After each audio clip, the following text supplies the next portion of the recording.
ఓం శ్రీం హ్రీం క్లీం గ్లౌం గం గణపతయే నమః వరవరద సర్వజనం మే వశమో నయ స్వాహ ఓం ఐం హ్రీం శ్రీం శ్రీమాత్రే నమః శివశక్తైకరూపిణ్యే నమః ఓం నమః శివాయ ఓం ఓం ఓం శ్రీ గురుభ్యో నమః ముగిల్చర్ల వేణుగోపాల దత్తాత్రేయ స్వామినే నమః ఓం శ్రామం జాం ఐం ఓం శ్రాం దోం త్రం గణం ఓం నమః శివాయ వేణుదత్తాత్రేయ నమః ఓం ఐం ద్రౌ బ్రూం శ్రీం వేణుదత్తలక్ష్మీదేవ్యై నమః ఓం హ్రీం రాం హ్రీం రాం విష్ణుశక్తయే నమో కమలాల శ్రీమేరుచక్రమా నమః ఓం శ్రీమాత్రే నమః ఓం ఓం ఓం ఓం ఓం ఆదిత్యాయ చ సోమాయ మంగళాయ బుధాయ చ గురుశుక్రశనిభ్యశ్చ రాహవే కేతవే నమః ఓం నవగ్రహ దేవతాయై నమః. నవగ్రహ పురాణం 57వ అధ్యాయం. కశ్యప పత్ని ధనుదేవి ఆతృతగా ఆశ్రమంలోకి వచ్చింది. ఆమె చేతుల్లో ఒక చిన్నారి శిశువు ఉన్నాడు. స్వామి స్వామి అంటూ భర్తను పిలిచింది ఆమె. ఏమిటి ధను అంటూ వచ్చాడు కశ్యపుడు. చూశారా చూశారా బాలుడు ఆశ్రమం వెనక తోటలోని ముళ్ళ పొద నీడలో హాయిగా ఆడుకుంటూ పరవశంగా ఉన్నాడు. ఎవరి బిడ్డడో కశ్యపుడు బాలుడు చూస్తూ అన్నాడు. నాకు దొరికాడు కాబట్టి నా బిడ్డడే. చూడండి, ఆ ముఖము ఆ కళ్ళు అన్నీ నా బిడ్డలకు లాగానే ఉన్నాయి. ధనుదేవి ఉత్సాహంగా అంది. వీడు నా బిడ్డడే, ఏమిటలా చూస్తున్నారు? నా బిడ్డడే, నేను వెతుకుంటాను. సరే, ఎవరు కాదన్నారు, అంతా దేవేచ్ఛ కదా. కశ్యపుడు చిరునవ్వుతో అన్నాడు. పిల్లవాడికి పేరు ధనుదేవి ఆవేశంగా అడిగింది. చక్కటి పేరు పెట్టండి. పేరు ఏ పేరు పెట్టమంటావు? కశ్యపుడు ఆలోచిస్తూ అన్నాడు. కేతువు అని సృష్టికర్త బ్రహ్మదేవులు పెట్టేశారుగా. లోపలికి వస్తూ అన్నాడు నారదుడు. నారద మునీంద్ర, కశ్యపుడు ఆశ్చర్యంగా అన్నాడు. నారాయణ, ఆ విషయం చేరవేయడానికి వచ్చాను. బాలుడికి నామకరణం చేశాక మీకు అందేలా చూశారు మా జనకులు. మీ బిడ్డగా స్వీకరించి బోధించి ప్రయోజకుడిని చేయమన్నారు. అలాగా మహాభాగ్యం. కశ్యపుడు చేతులు జోడించాడు. అందుకేనేమో వీడిని చూడగానే నా బిడ్డడే అనిపించింది అంటూ లోపలికి వెళ్ళింది ధనుదేవి ఉత్సాహంగా. రోజులు కాలాన్ని ఖండిస్తూ తమ గణన కార్యాన్ని కొనసాగిస్తున్నాయి. ధనుదేవి పెంపుడు కొడుకు కేతువు, సింహిక కుమారుడు రాహువు ఒకరిని వదిలి మరొకరు ఉండలేనట్లు మసలుతున్నారు. రాహుకేతువుల సాహచర్యం నేల మీద బాకే వయస్సులోనే మొగ్గదొడిగింది. ఇద్దరు జంటగా పాకడం ప్రారంభించారు. ఇద్దరు ఒకరి ప్రక్కనొకరు తోపాడసాగారు. ఒకరి చేతిని ఒకరు పట్టుకొని తప్పనడుగులు వేశారు. కశ్యప మహర్షి రాహువు కేతువులకు విద్యాభ్యాసం ఆరంభించారు. విద్యార్జనులు కూడా అంతే. ఒకరికి చెబితే చాలు మరొకరు కూడా నేర్చుకుంటున్నారు. వాళ్ళ ప్రవర్తన ధనుదేవికి సందేహం కలిగించింది. ఒకనాడు భర్తతో ఇలా అంది. స్వామి, కన్నబిడ్డతో సమానంగా కేతువుకి పాలిచ్చి పెంచాను కదా. బాలుడు నా బిడ్డలతో కలిసిమెలిసి ఉండటానికి మారుగా ఆ సింహిక బిడ్డలతో కలిసిపోయాడు ఎందుకు? వాడి చిట్టి మనసులో ఏముందో ఎవరికి తెలుసు? కేతువు ఒక్కడే కాదు సుమా, రాహువును చూడు, వాడు కూడా కేతువు నీడలో ఉంటున్నాడు. ఇద్దరి మధ్య మనకు అర్థంగానే అజ్ఞాత సంబంధం ఏదైనా ఉందేమో అన్నాడు కశ్యపుడు. ధనుదేవి సాలోచనగా తల పంకించింది. రాహుకేతువులిద్దరూ అన్యోన్యంగా పెరగాలని, రాణించాలని బ్రహ్మదేవుల సంకల్పం అయి ఉండవచ్చు. ఎందరో మానసపుత్రులు, వారి సంతతులు ఉండగా ఈ కశ్యపుడికే అవకాశం ఎందుకు వరించింది?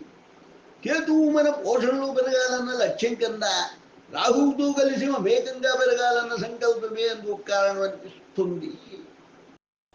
సుమా, కశ్యప మహర్షి విశ్లేషించాడు. ఏది ఏమైనా అదంతా నా అదృష్టమే. ధనుదేవి సగర్వంగా అంది. రాహుకేతువులు యువకులయ్యారు. రాహు సింహిదేవి అనే స్త్రీని కేతువు చిత్రలేఖను పత్నులుగా స్వీకరించారు. కాలక్రమాన సింహీదేవి రాహు దంపతులకు మేఘహాసుడు అనే కుమారుడు జన్మించాడు. రాహుకేతువుల సహోదరానుబంధం వాళ్ళతో పాటే వృద్ధి చెంది వికసిస్తూనే ఉంది. నిర్వికల్పానంద నవగ్రహాల జన్మ వృత్తాంతాల కథనం ముగించి ఇలా అన్నాడు శిష్యులతో. ఇప్పటిదాకా మనం నవగ్రహాల పుట్టుకల గురించి తెలుసుకున్నాం.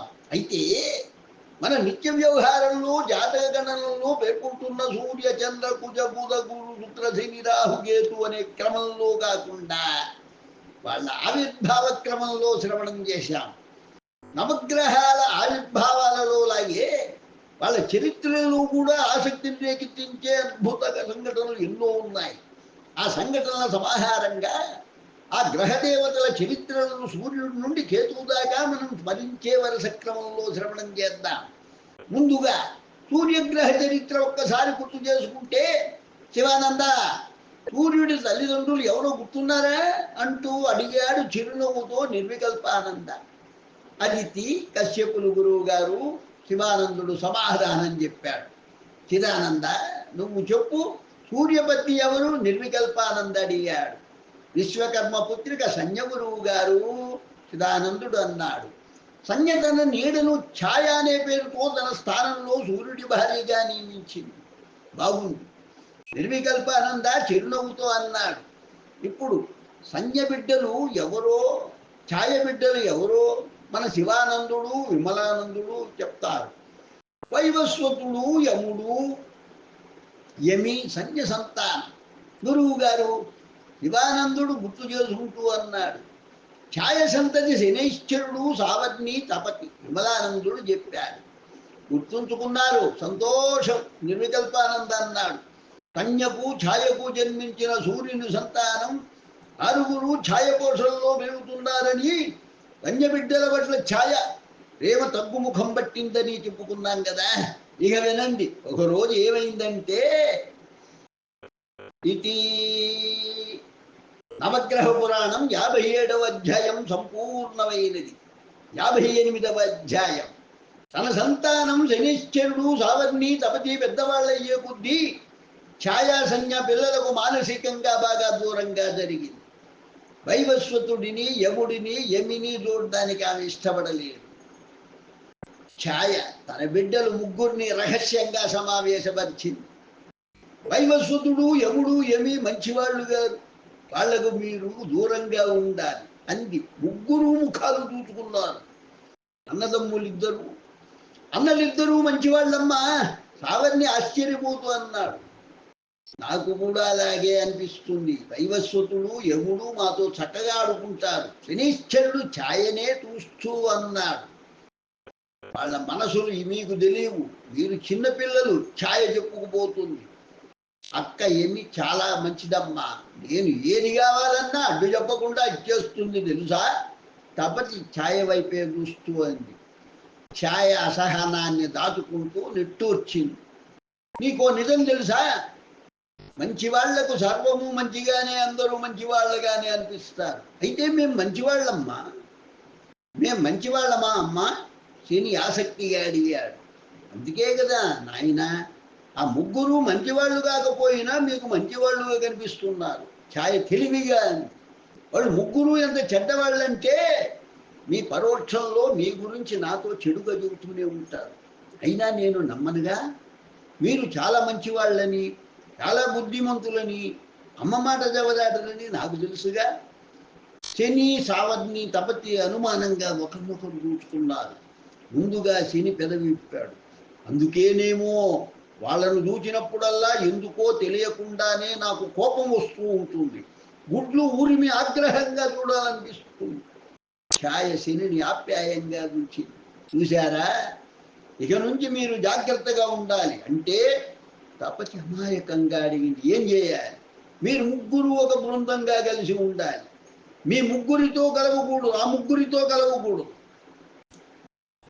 అర్థమైంది కదా? ఛాయ అడిగింది. మా బృందానికి నేను నాయకుడిని, సరేనా అమ్మా? శని ఉత్సాహంగా అడిగాడు.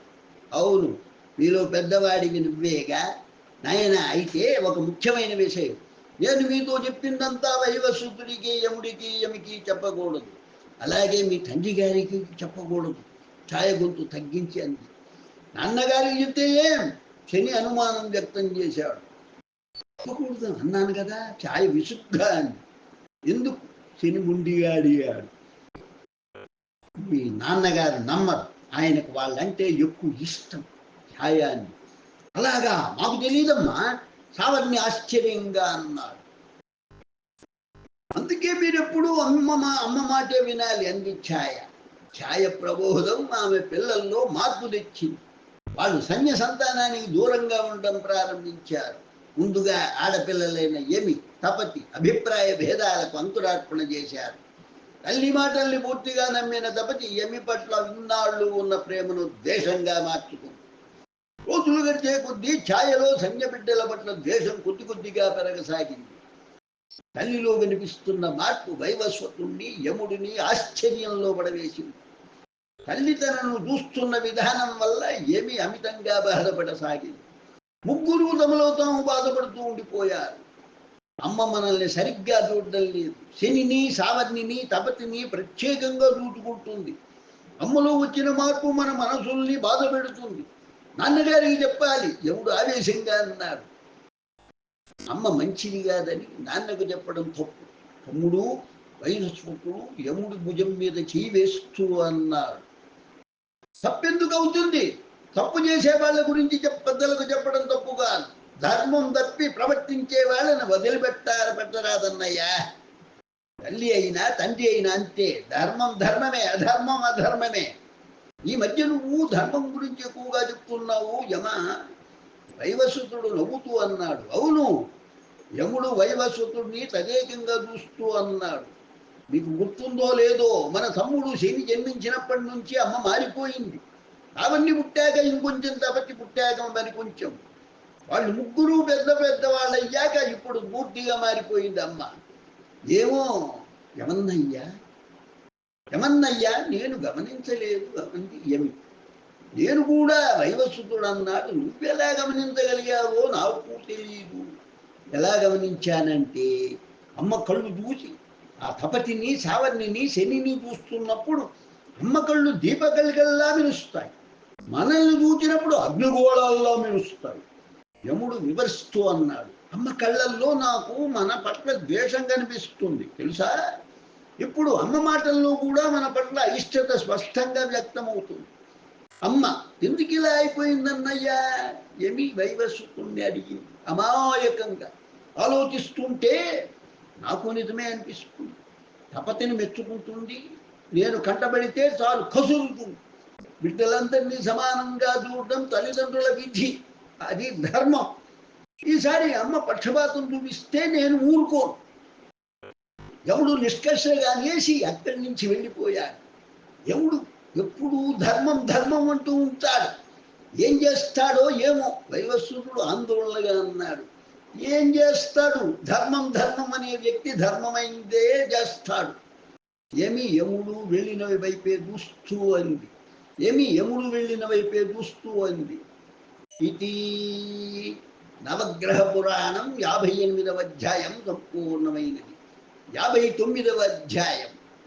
శని, సావర్ణి, తపతి ముగ్గురు బంగారు గిన్నెల్లో ఉన్న క్షీరాన్నం తింటున్నారు. వాళ్ళ దగ్గరగా కూర్చున్న ఛాయ కొసలి వడ్డిస్తుంది. శని తింటూ తింటూ వాలుగా ద్వారం వైపు చూచి ఛాయ వైపు దూలో చూచాడు. ఛాయ ద్వారం వైపు చూచింది. యముడు వైవస్వతుడు లోపలికి వస్తున్నారు. ఇప్పుడు ఎందుకు వచ్చారు ఇక్కడికి? నేను వచ్చి పిలిచేదాకా ఉద్యానవనంలోనే ఉండండి, వెళ్ళండి. ఛాయ విసుగ్గా అంది. ఆకలిగా ఉందమ్మా, క్షీరాన్నం. యమి ముందుకు అడుగులు వేస్తూ అంది. ఆగు, ఛాయ అరిచింది. ఆగు, ఛాయ అరిచింది. రావద్దని చెప్పానా? వెళ్ళండి. యమి భయపడుతూ ఆగిపోయింది. యముడు ఆవేశంగా ముందుకు వెళ్ళి యమి పక్కన నిల్చున్నాడు. సూటిగా ఛాయ వైపు చూచాడు. క్షీరాన్నం మాకు కూడా పెట్టాలి ఇప్పుడే. యమా, నా ఆజ్ఞను ధిక్కరిస్తున్నావా? ఛాయ ఊహంకరించింది. నీ ఆజ్ఞను కాదు, అధర్మాన్ని. అధర్మం ఎక్కడున్నా నేను ధిక్కరిస్తాను. తల్లివైనా సరే నీ పక్షపాత ధోరణిని నేను దహించను. నీ ప్రేమలో, ఆ క్షీరాన్నంలో మాకు వాళ్ళలాగే భాగస్వామ్యం ఉంది. యముడు వైవస్వతుడి చెయ్యి, యమి చెయ్యి పట్టుకొని ముందుకు అడుగులు వేశాడు. రాన్నయ్య, రా చెల్లి. ఈ యముడు ఎప్పుడూ ఇంతే అమ్మా. ఆటపాటల్లో కూడా ధర్మం ధర్మం అంటూ మమ్మల్ని ఏడిపిస్తాడు. శని యముణ్ణి ఓరగా చూస్తూ అన్నాడు. మీకు ఇప్పుడు క్షీరాన్నం పెట్టను. శని సావర్ణి తపతి ముగ్గురు తిన్నాక ఏమైనా మిగిలితే అదే మీకు ఛాయ నిష్కర్షగా మాంది. సావర్ణి తపతి వేగంగా ఆరగించండి, అంతా మనమే తినేయాలి. శని ఉత్సాహంగా అన్నాడు. తొందర ఏం లేదు నాయన, నెమ్మదిగా అంతా మీరే తినండి. ఛాయ అమిత శాంతంగా శనితో అంది. యముడు తీక్షణంగా ఛాయను చూచాడు. అమ్మా, ఇది అన్యాయం. నువ్వు మమ్మల్ని కూడా వాళ్ళతో సమానంగా చూడాలి. అది ధర్మం. నువ్వు వడ్డించకపోతే మేమే తీసుకుంటాం. ఆగరా అక్కడే. ముందుకు నడవబోయిన యముడిని చూస్తూ గర్జించింది ఛాయ. ఛాయ సమానంగా చూడాలా? చూడను. ఏం చేస్తావు? యముడు ఆగ్రహంతో నిప్పులు కొట్టుతూ చూచాడు. ఆవేశంతో ముందుకు వెళ్ళబోతూ కాలు పైకెత్తి దువ్వాడు. తన వైపు కాలు చూపిన యముణ్ణి ఆశ్చర్యంతో నోరు తెచ్చి చూచింది ఛాయ. ఆమెలో ఆగ్రహం కట్టలు తెంచుకుంది. నువ్వు అహంకారివి, నన్ను దన్నడానికి కాలు పైకెత్తావు, ఫలితం అనుభవించు. నీ పాదం దిగిబడి క్రిములకు ఆహారం అవుగాక. ఛాయ కంఠం భీకరంగా ప్రతిధ్వనించింది. యముడు నిశ్చేష్టుడై నిలిచిపోయాడు. అతని ముఖంలో ఆశ్చర్యం విశ్వరూపంలో ప్రత్యక్షమవుతుంది. వైవస్వతుడు యమి శని సావర్ణి తపతి అగ్నిగోళంలా ఉన్న ఛాయముఖాన్ని ఆందోళనతో చూస్తూ ఉండిపోయాడు. ముందుగా ఆశ్చర్యం నుండి యముడు చేరుకున్నాడు. అమ్మా, నువ్వు నన్ను శపిస్తావా? యముడి కంఠంలో ఇందాకటి ఆగ్రహం ఆవేశం లేవు. వాటి స్థానాన్ని ఆశ్చర్యము ఆవేదన ఆక్రమించుకున్నాయి. నీ కొడుకును శపిస్తావా? శపిస్తాను. నిన్ను సర్వనాశనం చేస్తాను. నువ్వు నా కొడుకుగా నీ ముఖం నాకు చూపించకు. ఛాయ గర్జించింది. యముడు ఛాయముఖంలోకి నిర్భయంగా చూస్తూ ఉండిపోయాడు. అతని కళ్ళల్లో నీళ్లు తిరిగాయి. తలవాల్చి ఒకసారి తన పాదం వైపు చూసుకున్నాడు. మెల్లగా వెనుదిరిగి అవతలికి అడుగులు వేశాడు. వైవస్వతుడు యమి అప్రయత్నంగా యముణ్ణి అనుసరించారు. ఆగ్రహావేశాలతో ఎగసిపడుతున్న ఛాయని ఆమె బిడ్డలు ముగ్గురు భయంగా చూచారు. నిజమా యమా? అమ్మ నిన్ను శపించిందా? సూర్యుడు నమ్మలేకుండా అన్నాడు. సరిగా విన్నావా నువ్వు? తల్లి తన బిడ్డను శపించడం అనేది అసంభవం నాయన, అసంభవం. నిజమే నాన్నగారు. అమ్మ తమ్ముడి పాదం తెగిపడి క్రిములకు ఆహారం అవుతుందని శాపం పెట్టింది. వైవస్వతుడు వినయంగా అన్నాడు. శని తమ్ముడు పుట్టినప్పటి నుంచి అమ్మ మా ముగ్గురిని ఏడిపిస్తూనే ఉంది. ఏమి కన్నీళ్లు దూర్చుకుంది. సూర్యుడు కనుబొమ్మలు గుడివేస్తూ ముగ్గురిని కలయదూచాడు. నాన్నగారు, నా పాదం. యముడు భయంతో అన్నాడు. సూర్యుడు యముడి దగ్గరగా నడిచాడు. అతని తల మీద అరచేతిని ఉంచాడు. భయపడకు నాయన, సంజ్ఞ శాపాన్ని నేను ఉపసంహరించలేను. ఆమె శాపం ఫలించినా నీ పాదానికి ప్రమాదం రాకుండా చేస్తాను. నీ పాదంలో కొంత మాంసం తెగిపడుతుంది. దాన్ని క్రిములు ఆరగిస్తాయి. సంజ్ఞ శాపం ఆ విధంగా పరిహరించబడుతుంది. నాన్నగారు, యముడి కళ్ళల్లో ఆనంద బాష్పాలు తిరిగాయి. సూర్యుడి ముఖంలోని ప్రశాంతత అంతర్ధానమైంది. ఆయన వైవస్వతుడి వైపు తిరిగాడు. వైవస్వత, మీ అమ్మ మిమ్మల్ని సరిగా చూసుకోవడం లేదా? నాకు యథార్థం కావాలి సుమా. నిజమే నాన్నగారు. ఇద్దరు తమ్ముళ్ళు చెల్లి జన్మించిన అనంతరం అమ్మ ఎందుకు పూర్తిగా మారిపోయింది. వాళ్ళని చూస్తే చిరునవ్వులు, మమ్మల్ని చూస్తే కళ్ళలో నిప్పులు. తపతిని ఎప్పుడూ మెచ్చుకుంటుంది, నన్ను ఎప్పుడూ నిందిస్తుంది. యమి దీనంగా అంది. మాతో కలిసి మెలిసి ఉండవద్దని తమ్ముళ్లకు చెల్లికి చెప్తూ ఉంటే నేను విన్నాను. మమ్మల్ని చూస్తే అమ్మ నిప్పులు కొక్కుతుంది. ఇందాక శాపం పెట్టి నువ్వు నా కొడుకు కాదు పో అంది నాన్నగారు అని యముడు చెప్పారు. శపిస్తాను, నిన్ను సర్వనాశనం చేస్తాను అంది అమ్మ యముడు. వైవస్వతుడు ఆందోళనతో అన్నాడు. నాన్నగారు, అమ్మ నన్ను సర్వనాశనం అగ్నిగోళంలో ఎర్రబడుతున్న తండ్రి ముఖాన్ని చూస్తూ ఆపేశాడు యముడు. సూర్యుడు ఆగ్రహావేశాలతో వేగంగా దారం వైపు నడిచాడు. వైవస్వతుడు యముడు యమి ముఖాలు చూసుకొని ఆయన వెంట పరుగు పెట్టారు.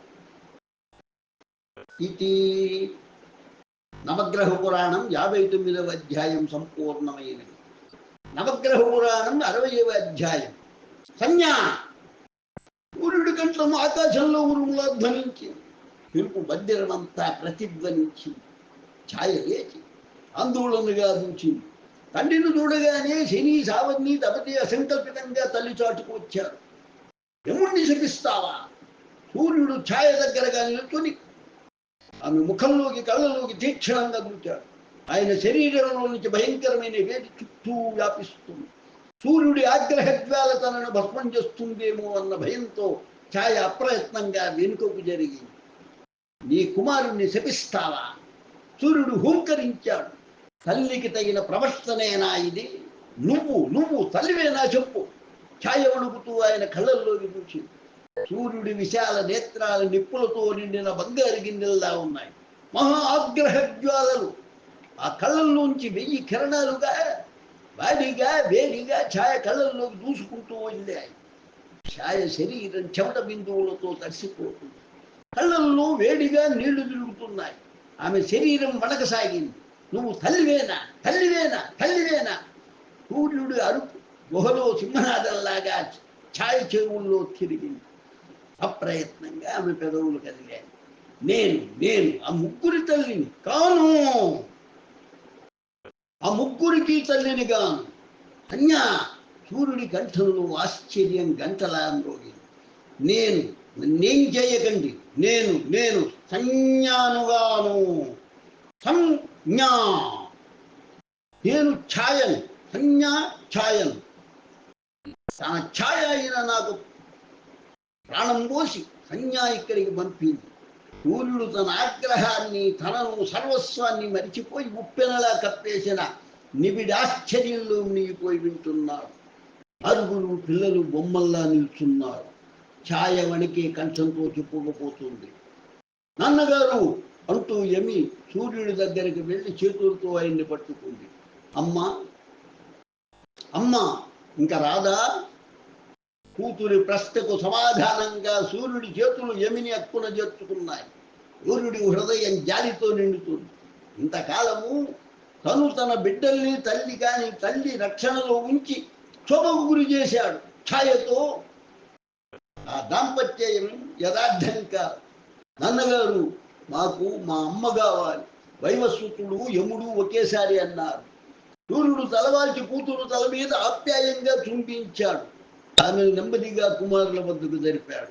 ముగ్గురిని తదేకంగా చూచాడు. మీ అమ్మను తీసుకొస్తాను, భయపడకండి అన్నాడు. ఆయన స్వరంలో నిర్ణయం స్పష్టంగా పలికింది. సూర్యుడు ఛాయ మాటల ద్వారా తెలిసిన వివరాల ఆధారంగా అరణ్య ప్రాంతం చేరుకున్నాడు. వాతావరణం శాంతంగా ఉంది. సంజ్ఞ కోసం ఆయన హృదయం ఆరాటపడుతుంది. ఛాయ సంజ్ఞ కాదు అని తెలిసిన క్షణం నుంచి సంజ్ఞ పట్ల విరహజ్వాల ఆయనను దహించడం ప్రారంభించింది. తన స్వాభావిక తాపాన్ని మించిన తాపంగా మారింది ఆ విరహ తాపం. ఆయన నేత్రాలు నిర్విరామంగా సంజ్ఞ కోసం అరణ్యంలో గాలిస్తున్నాయి. ఆయనలోని ప్రతి అణువు సంజ్ఞ కోసం ఆరాటపడుతుంది. ఆయన సర్వస్వము మౌన భాషలో సంజ్ఞను పిలుస్తుంది. అరణ్యంలో అర్ధాంగి కోసం ఆదిత్యుడి అన్వేషణ నిర్విరామంగా సాగుతుంది. మనోజ్ఞమైన కారణ వాతావరణంలో రకరకాల జీవజంతువుల అరుపులు ఆయనకు వినిపిస్తున్నాయి. ఇంత ప్రశాంతమైన అరణ్యంలో తపస్సు చేస్తున్న ఏ తాపసి కనిపించడం లేదు. ఆలోచిస్తూ సంచరిస్తున్న సూర్యుడి చెవులకు ఒక కొత్త శబ్దం వినిపించింది. గుర్రం సకిలింత. సూర్యుడి పాదాల ప్రయత్నంగా సకిలింత వినవచ్చిన వైపు కదిలాయి. చెట్లను పొదలను అల్లిబిల్లిగాలుకున్న తీగలను తప్పుకుంటూ సూర్యుడు వెళ్తూ ఉన్నాడు. ఆయననే పిలుస్తున్నట్లు గుర్రం సకిలింత వినిపిస్తూనే ఉంది. సూర్యుడు పొదలు దాటి అప్రయత్నంగా ఆయన చూచాడు. ఎదురుగా అందమైన సరోవరం, అటువైపు గట్టు మీద అందమైన పొదరెండు చెట్లు, గుబాలిస్తున్న పూల మొక్కలు, వాటి ముందు నిగనగలాడుతున్న అందమైన గుర్రం. తన సౌందర్యంతో దృష్టిని లాగిపడుతున్న శ్వేతాశ్వం తోక సుందరాంగి వాలుజడల అటు ఇటు సమ్మోహనకరంగా కదులుతుంది. దాని శరీరం ఆరోగ్యంగా పుష్టిగా మెరుస్తుంది. అది అశ్వరాజం కాదు, ఆడగుర్రం, బడబ, అశ్వకాంత. సూర్యుడు అసంకల్పితంగా ముందుకు కదిలాడు. గుర్రం ఉన్నట్టుండి చెవులు రిక్కించి వెనుదిరిగింది. దాని ఎర్రటి కళ్ళు సూర్యుడిని చూడగానే గుండ్రంగా పెద్దవిగా అయ్యాయి. తన వైపే చూస్తున్న ఆ కెంపుల్ లాంటి కళ్ళల్లోకి చూస్తూ ఆగాడు సూర్యుడు. ఎందుకో అశ్వకాంత శరీరం కొద్దిగా మణుగుతుంది. చెవులెక్కి నిక్కించుకునే ఉన్నాయి. గుండ్రటి కళ్ళు రెప్పబాట మరిచిపోయి చూస్తున్న అందమైన శరీరాన్ని ఆవరించిన ఏదో స్పందన ఆ అశ్వకాంత కాళ్ళను చలింపజేస్తుంది. నాట్యం చేస్తున్నట్లు రెండేసి కాళ్ళు ఒక్కసారి వంతున కదులుతున్నాయి. ఆ కదలికతో ఆ అశ్వకాంత తనువు సమ్మోహనకరంగా స్పందిస్తుంది. ఆ స్పందన హొయలు ఉలికేల బలాడి నడకను గుర్తుకు తెస్తుంది సూర్యుడికి. సూర్యుడిని చూస్తూ వాళ్ళు జడలా వాలాన్ని ఊపుతూ ఉన్న చోటనే కథం దుప్పుతూ కళ్ళకు విందు తెస్తుంది అశ్వకాంత. అది అశ్వకాంత కాదు, అశ్వకామి. సూర్యుడు ముఖం మీద చిరునవ్వు నాట్యం చేసింది.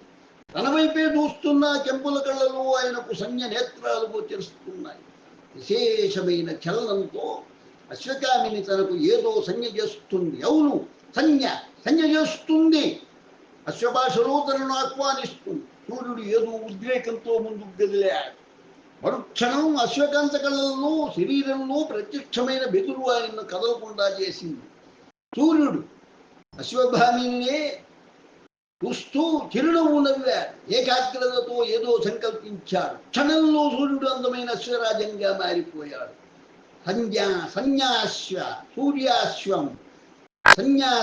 సూర్యాశ్వం వైపు అడుగులు వేసింది. సూర్యాశ్వం సన్యాశ్వం వైపు ఠీవిగా అడుగులు వేశాడు. ఇది నవగ్రహ పురాణం 60వ అధ్యాయం సంపూర్ణమైనది. నవగ్రహ పురాణం 61వ అధ్యాయం. ఆ ప్రశాంత వాతావరణంలో సూర్యుడు సంజ్ఞ అశ్వ దంపతులుగా విహరిస్తూ ఉండిపోయారు. అశ్వరూపంలో ఉన్న సంజ్ఞ తనలో సూర్యుడు ప్రవేశపెట్టిన తేజస్సును నాసికారంధ్రాల గుండా వెళ్ళగక్కింది. 2 నాసికారంధ్రాల నుండి వెలువడిన సూర్య తేజం 2 కుమారులుగా మారింది. అశ్విక దాంపత్య బలంగా అశ్వముఖాలతో మానవ శరీరాలతో జన్మించిన 2 పుత్రులతో పాటు సహజ శరీరంతో మరొక పుత్రుడు ఆవిర్భవించారు. తమ అశ్విక దాంపత్య బలవంతం కాగానే సూర్యుడు తన సహజ రూపాన్ని ధరించాడు. ఆయనను అనుసరిస్తూ సంజ్ఞ కూడా తన బడబా రూపాన్ని వీడి పూర్వరూపాన్ని పొందింది. అశ్వముఖాలతో జన్మించిన కుమారులకు నాసత్యుడు అని, దస్రుడు అని పేర్లు నిర్ణయించాడు సూర్యుడు. ఆ 2 అశ్వనీ కుమారులుగా ప్రసిద్ధులవుతారని చెప్పాడు సంజ్ఞతో. 3వ కుమారునికి రేవంతుడు అని నామకరణం చేశాడు సూర్యుడు. అశ్వావతార సమయంలో తమకు పుట్టిన 3 పుత్రుల భవితవ్యం గురించి భర్తను అడిగింది సంజ్ఞ. ఇప్పుడు మనకు జన్మించిన ఈ 3 సామాన్యులుగా సత్యోగర్భాన జన్మించే యువకులయ్యారు చూడు. నా సత్యద్రసులు 2 అశ్వనీ కుమారులుగా దేవవైద్యులవుతారు. అశ్వనీ దేవతలుగా ఆరాధింపబడతారు. సూర్యుడు చిరునవ్వుతూ చెప్పాడు, ఇక రేవంతుడు అశ్వసంభూతుడైన కారణంగా అశ్వవిద్యులు ప్రసిద్ధుడవుతాడు. సంజ్ఞ, నీ బిడ్డలు వైవస్వతుడు, యముడు, యమి నీ కోసం పరితపించిపోతున్నారు. మందిరానికి వెళ్దాం రా సూర్యుడు మన్ననగా అడిగాడు. సంజ్ఞ సమాధానం చెప్పకుండా చూపుల్ని కిందకి దించుకుంది. ఆమెలో కలుగుతున్న ఆలోచనను వ్యక్తం చేస్తున్న అక్షర బిందువుల్లా సంజ్ఞ అందమైన శరీరం మీద శ్వేత బిందువులు కుటమరించాయి. సంజ్ఞ శరీరాన్ని అలంకరించిన చెమట పూసల్ని సూర్యుడు చిరునవ్వుతూ చూచాడు.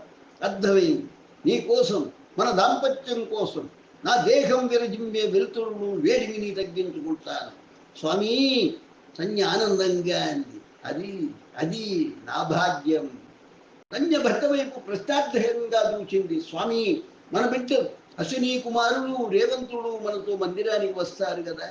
సూర్యుడు తన అడ్డంగా ఊపాడు. నీ అశ్వినీ కుమారులు దేవవైద్యులు, రేవంతుడు దేవలోక అశ్విక నిపుణుడు. 3 దేవలోకంలో ఇంద్రుని కొలువులో వెలుగొందాల్సిన వారు. జననీ జనకులారా, మమ్మల్ని దేవలోకానికి ఎవరు తీసుకువెళ్తారు? రేవంతుడు ప్రశ్నించాడు. అశ్వినీ కుమారుడు తమ అశ్వముఖాలను ఆడించారు. అవును అన్నట్లుగా.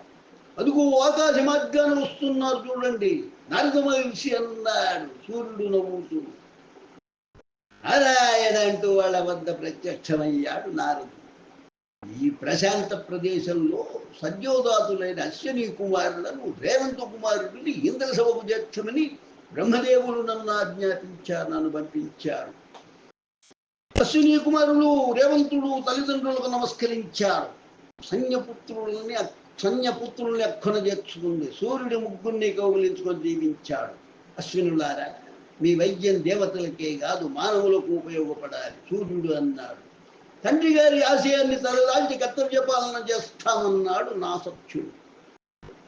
అమ్మా సంజ్ఞ, నీ రూపం ధరించి నీ ఛాయ అక్కడ ఆడిన నాటకం, అశ్వకామీని రూపంలో ఇక్కడ నువ్వు సాగించిన సాధన ఫలవంతమయ్యాయి. అక్కడ శనిశ్చరుడు జన్మించాడు, ఇక్కడ దేవవైద్యులు రేవంతుడు జన్మించారు. నారదుడు మెప్పుగా అన్నాడు. సూర్యుడు నారదుడిని ఆశ్చర్యంగా చూచాడు. అయితే నారద మహర్షి, ఇక్కడ ఈ సంఘటనలకు సంకల్పం అక్కడ జరిగింది. సూర్యాదిత్య చేత్తో పైకి చూపుతూ మాట పూర్తి చేశాడు నారదుడు. నారదుడి వెంట వెళ్తున్న ముగ్గురు కుమారులను వసునైనాలతో చూస్తూ ఉండిపోయింది సంజ్ఞ. సూర్యుడు ఆమెను సమీపించాడు. ఆమె భుజం చుట్టూ చేతిని వేశాడు. సంజ్ఞ తల తిప్పి ఆయన ముఖంలోకి చూచింది. వైవస్వతుడు యముడు యమి నీ కోసం ఆశగా ఎదురు చూస్తున్నారు మందిరంలో. సూర్యుడు చిరునవ్వుతో అన్నాడు. సంజ్ఞ బుగ్గల మీదికి జారుతున్న కన్నీటిని తుడుచుకుంటూ భర్త వైపు చిరునవ్వుతో చూచింది. అమ్మా యమి, యముడు వైవస్వతుడు సంజ్ఞను చూడగానే, అమ్మా యమి యముడు వైవస్వతుడు సంజ్ఞను చూడగానే ఏకకంఠంతో అరిచారు. తన వైపు చూసుకు వచ్చిన ముగ్గురిని ఒకేసారి తన చేతుల్లో బంధించలేక సతమతమవుతూ వాళ్ళ శిరస్సుల మీద ముద్దులు కురిపించింది సంజ్ఞ. సూర్యుడు ఆనందంగా తల్లి బిడ్డల్ని చూస్తూ ఉండిపోయాడు. ద్వారం వద్ద శబ్దమైంది. అందరూ చూచారు. శని, సావర్ణి, తపతి వస్తున్నారు. ముగ్గురు వాడి ఆశ్చర్యంగా సంజ్ఞ వైపు చూస్తూ ఉండిపోయారు. అమ్మా, తపతి అనుమానిస్తూ అంది. రాతల్లి రండి నాయన, నేను మీ అమ్మనే సంజ్ఞ హాయి గొలిపేలా నవ్వుతూ అంది. ముగ్గురు సంజ్ఞ దగ్గరగా వచ్చారు. వైవస్వతుడు యముడు యమి పక్కకు జరిగారు. శని, సావర్ణి, తపతి సంజ్ఞను సమీపించారు. ముగ్గురిని ఆప్యాయంగా దగ్గరకు తీసుకుంది సంజ్ఞ. అమ్మా, ఆ అమ్మ. శని సందేహిస్తూ లోపలి కచ్చ వైపు చూపించాడు. ఛాయ. సంజ్ఞ బిగ్గరగా పిలిచింది. ఛాయ ద్వారం దాటి ఈవలకు వచ్చి తటపటాయిస్తూ చూచింది. ఆమె ముఖం మీద అపరాధ భావన నాట్యం చేస్తుంది. ఇలా రా ఛాయ. సంజ్ఞ స్వరంలో ఆజ్ఞ ధ్వనించి ఛాయ మెల్లగా నీడలా కదులుతూ ఆమె దగ్గరగా వచ్చింది. ఛాయ, నీ కర్తవ్యం ముగిసింది. నువ్వు నీ వ్యక్తిత్వాన్ని మరిచిపోయి నా ఛాయలో కలిసిపోవాలి. సంజ్ఞ గంభీరంగా అంది. ఛాయ మంత్రముగ్ధంలా మౌనంగా చూసింది. రా ఛాయ, నాలో కలిసిపో సంజ్ఞ అంది. సూర్యుడు 6 మంది పిల్లలు ఆశ్చర్యంగా చూస్తూ ఉన్నారు. ఛాయ నెమ్మదిగా సంజ్ఞ వైపు నడిచింది. సమీపించిన క్షణంలో సంజ్ఞలో కలిసిపోయినట్లు అనిపించింది. సువర్ణ కుఢ్యం మీద సంజ్ఞ నీడ ప్రస్ఫుటంగా కనిపిస్తుంది. అందరూ సంజ్ఞ వైపు ఆశ్చర్యంగా చూచారు. సంజ్ఞ అందరినీ కలయి చూచింది. ఈ సంజ్ఞ, ఆ ఛాయ ఇద్దరూ నేనే. మీరు 6 నా బిడ్డలే ఇక నుంచి అంది నవ్వుతూ. అందరి ముఖాలు నవ్వుతో వికసించాయి. ఇది నవగ్రహ పురాణం 61వ అధ్యాయం సంపూర్ణమైనది. నవగ్రహ పురాణం 62వ అధ్యాయం. అల్లుడు సూర్యుడు చెప్పిందంతా విశ్వకర్మ ఆశ్చర్యంతో విన్నాడు. అన్య కోరిన విధంగా నా ప్రకాశాన్ని తాపాన్ని తగ్గించుకోవడానికి సిద్ధమై మీ వద్దకు వచ్చాను. నాలోంచి వెలువడే వెలుగును వేడిమిని తగ్గించే భారం మీదే అన్నాడు సూర్యుడు. విశ్వకర్మ కాసేపు ఆలోచించి అన్నాడు. ఈ రూపంలో నీ దేహం నుండి వేడిమిని వెలుగును నియంత్రించడం అసంభవం. నీ మౌలిక రూపము స్థూలము అయిన గోళాకారాన్ని నువ్వు ధరిస్తే ధరణి అనే యంత్రం సాయంతో ఆ గోళాన్ని అరగదీస్తాను. పరిమాణం తగ్గి వేడిమి వెలుతురు కూడా సన్నగిల్లుతాయి. మామగారి ప్రతిపాదనను సూర్యుడు ఆమోదించాడు. యోగంలో ఆసీనుడై సంకల్ప బలంతో సూర్యగోళాకారాన్ని ధరించాడు. దేవశిల్పాచార్యుడైన విశ్వకర్మ మహా నైపుణ్యంతో సూర్యగోళాన్ని యంత్రంతో అరగదీయడం ప్రారంభించాడు. గోళంలో 8వ వంతుని తరగతి సహాయంతో తగ్గించి వేశాడు. ఆ కార్యక్రమ వశంగా సూర్యగోళం నుండి రజను రక్తంగా రాలిబడింది. సూర్యుడు మామగారితో అనుమతితో గోళాకారాన్ని విసర్జించి అసహజ రూపాన్ని ధరించాడు. గోళాకారంలో ఉన్నప్పటి తన దేహం నుండి రాలిపడిన రజనను ఆశ్చర్యంగా చూచాడు. అల్లుడి ఆశ్చర్యాన్ని గమనించిన విశ్వకర్మ ఇలా అన్నాడు, ఈ ధూళి మహాశక్తివంతమైంది, వృధా చేయదగినదిగా నా నైపుణ్యాన్ని ఉపయోగించి సుదర్శనం అనే చక్రాయుధాన్ని, 3 మనులతో త్రిశూలం అనే ఆయుధాన్ని, ఏకముఖంతో శక్తి అనే ఆయుధాన్ని రూపొందిస్తాను. ఇంకా మిగలబోయే రజనుతో పుష్పకం అనే ఆకాశగమన శక్తి కలిగిన దివ్య విమానాన్ని రూపొందిస్తాను. సూర్యుడు ఆశ్చర్యంగా దూచాడు. మామగారు, సుదర్శన చక్రం, త్రిశూలం, శక్తి, పుష్పక విమానం, 4 దివ్య వస్తువు. ఆ అద్భుత వస్తువులను ఏం చేస్తారు? నాయన, గోళాకారంలో ఉండే నీలో వెలిగే శక్తి విష్ణు తేజస్సు. ఆ ధూళి అంతా విష్ణు తేజస్సులో భాగమే. పుష్పక విమానాన్ని, సుదర్శన చక్రాన్ని, త్రిశూలాన్ని, శక్త్యాయుధాన్ని నా సేవలు అందుకునే బ్రహ్మదేవుడికి సమర్పిస్తాను. ఏది ఎవరికి ఇవ్వాలో, ఎప్పుడు ఇవ్వాలో ఆ సృష్టికర్తే నిర్ణయిస్తారు. విశ్వకర్మ వివరించాడు. అమ్మగారు, ఇప్పుడు నాలోంచి వెలువడే వెలుగు, వేడిమి క్షీణించాయా? సూర్యుడు ముందు జాగ్రత్తతో ప్రశ్నించాడు. అది చెప్పవలసింది నేను కాదు, సూర్య, నా కూతురు సంజ్ఞ. విశ్వకర్మ నవ్వుతూ అన్నాడు. సూర్యుడు మామగారికి వ్రణమిల్లి తన మందిరానికి ప్రయాణమయ్యాడు. తాపాన్ని, కాంతిని క్షీణింపజేసుకొని వచ్చిన సూర్యుడిని చూసి సంజ్ఞ సంతోషంతో పొంగిపోయింది. భర్త సేవకు, పిల్లల పోషణకు ఆమె పునరంకితమైంది. ధర్మాధర్మాలను గురించిన అవగాహనను సందర్భానుసారంగా వ్యక్తం చేస్తున్న యముడి వ్యక్తిత్వం సూర్యుడికి విలక్షణంగా దోచింది. భవిష్యత్తులో ఉన్నత స్థానాన్ని అలంకరించే లక్షణాలు యముడిలో ఉన్నట్లు ఆయన గుర్తించాడు. ఒకరోజు యముడితో ఇలా అన్నాడు, నాయన యమ, నీలో ఆధిపత్య లక్షణాలు, విచక్షణ స్పష్టంగా కనిపిస్తున్నాయి. బ్రహ్మదేవుణ్ణి ప్రసన్నం చేసుకోవడానికి నియమనిష్టలతో, తదేక దీక్షతో తపస్సు చేయి. ఆయన నీకు దిశానిర్దేశం చేస్తాడు. భర్త ప్రతిపాదనను సంజ్ఞామోదించి తల్లిదండ్రుల ఆశీస్సులను తోడుగా తీసుకుని యముడు తపస్సు చేయడానికి బయలుదేరాడు. సంజ్ఞా సూర్యుల సంసారం సాగిపోతుంది. ఇవి సూర్యుని చరిత్రలోని ప్రధాన ఘట్టాలు. కథనం ముగిస్తూ అన్నాడు నిర్వికల్పానంద. గురువు గారు, చంద్రుడి చరిత్ర ప్రారంభించే ముందు ఒక సందేహం నివృత్తి చేయండి. విమలానందుడు అన్నాడు. ఏమిటి అడుగు నాయన?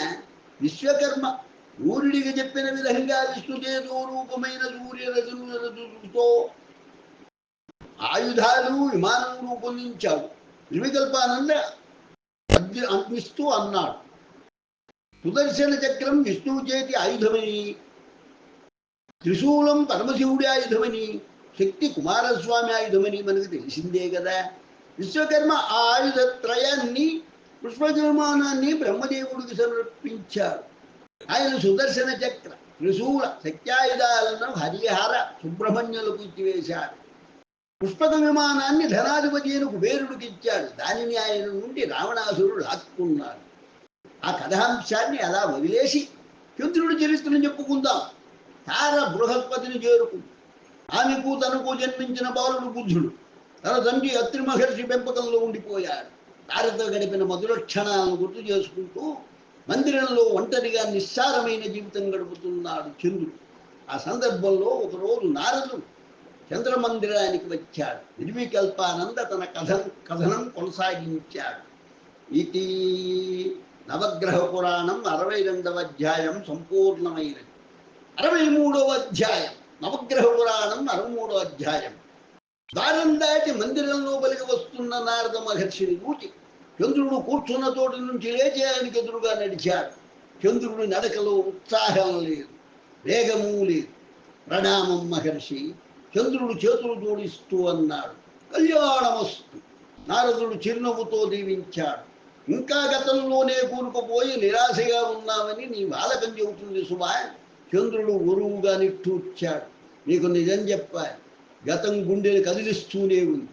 నారదుడు చిరునవ్వు నవ్వాడు. చంద్ర, తార ఈ మందిరంలోంచి వెళ్ళిపోయింది. నీ హృదయ మందిరంలోంచి ఆమె జ్ఞాపకాలు కూడా వెళ్ళిపోవాలి. చంద్రుడు, అది అంత సులభం కాదు నారాయణ. చాలా సులభం అని తార నిరూపించిందిగా.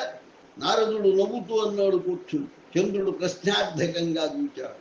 అవును చంద్ర, తార గతాన్ని పూర్తిగా మరిచిపోయి పతిదేవుడి పాదసేవలో పరవశిస్తుంది. చంద్రుడు దయనీయంగా చూచాడు. తన గృహిణి ధర్మానికి ఆమె పునరంకితం అవ్వడానికి కారణం ఏమిటో తెలుసా? నారదుడు చిరునవ్వుతో అన్నాడు, ఆమెకు అక్కడ లభించిన తోడు భర్త సహచర్యం. చంద్రుడి కళ్ళల్లో ఏదో అర్థం కాని ఆవేదన కదలాడుతుంది. నారదుడు మళ్ళీ తనే అన్నాడు, ఎందుకు చెప్తున్నానంటే కాంతలేని ఏకాంతం నీలాంటి వారికి నిత్య శిక్షే. నీకు ఇక్కడ ఒక ఆడతోడు ఉందనుకో, ఎలా ఉండేవాడి? ఒకసారి ఆలోచించు. బృహస్పతి తన అనురాగంతో ఆదరణతో తార అంతరంగం మీద వాలి ఉండే ఆ నీ నీడను తరిమి వేసినట్టే నీ ఆడతోడు ఇంకా తొందరగా నీ గుండెను కప్పివేసిన తార నీడను వెళ్ళగొట్టి ఉండేది. నిజమేనేమో అన్నట్లు చంద్రుడు తలనాడించాడు.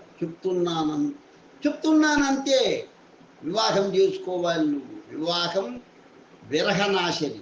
ఎందుకు సుమా అన్నాడు నారదుడు. సుమా నారదుడు నవ్వాడు. వివాహం చేసుకోవాలి నువ్వు. వివాహం విరహనాశని. ఎందుకు సుమా నారదుడు నవ్వాడు. చంద్రుడు కూర్చున్న చోటు నుంచి లేచి నారదుడి వైపు వీపు తిప్పి గోడ వైపు నెమ్మదిగా అడుగులేశాడు. కన్యని ఎవరిస్తారంటూ నువ్వు ఆందోళన చెందాల్సిన అవసరం లేదు. నువ్వు దూడ చక్కని వాడి. దక్ష ప్రజాపతి తెలుసు కదా. ఆ దంపతుల అంతఃపురం నిండా ఆడపిల్లలే. ప్రస్తుతానికి ఇక 27 వివాహానికి సిద్ధంగా ఉన్నారు. ఈ నారదుడు ప్రతిపాదిస్తే ఆ దక్షుడు కాదనడు. తన వైపు తిరిగి చంద్రుణ్ణి చూస్తూ ఆపేశాడు నారదుడు. చంద్రుడి ముఖం మీద ఏదో కొత్త ఉత్సాహం కదలాడసాగింది. నారదుడు చిరునవ్వు నవ్వాడు. నీ అభిప్రాయం చెప్పు చంద్ర. దక్ష ప్రజాపతి దంపతులను మెల్లగా, ముందుగా నా తల్లిదండ్రుల అనుమతి తీసుకోవడం మంచిదనిపిస్తుంది. చంద్రుడు అడ్డు వస్తూ అన్నాడు. ఆ పని చేయాల్సింది నారదుడు కాదు, దక్షుడు. మనం అనుమానించాల్సిన అవసరం లేదు. దక్షుడు కార్యదర్శులు కూడా. చంద్రుడు మొదటిసారిగా చిరునవ్వు నవ్వాడు. నారదుడు అతని కళ్ళల్లోకి సూటిగా తదేకంగా చూచాడు. నీకు ఒక చిన్న నీతి బోధిస్తాను. తార మునుపటి తార కాదు, మానసికంగా పునర్జన్మ ఎత్తింది. బృహస్పతికి ధర్మపత్నిగా మారిపోయింది. తార ఇప్పుడు పరధారల గురించి పగటి కళలు కనకూడదు సుమా. దక్ష ప్రజాపతి నారదుడి ప్రతిపాదనను లోపలే పరిశీలిస్తూ ఉండిపోయాడు. ఆత్రేయుడు గురుతల్పగతుడై అపఖ్యాతిని మూటగట్టుకున్నాడుగా. నారద, ఆత్రేయుడు గురుతల్పగతుడై అపఖ్యాతిని మూటగట్టుకున్నాడుగా నారద ప్రశ్నించాడు దక్షుడు.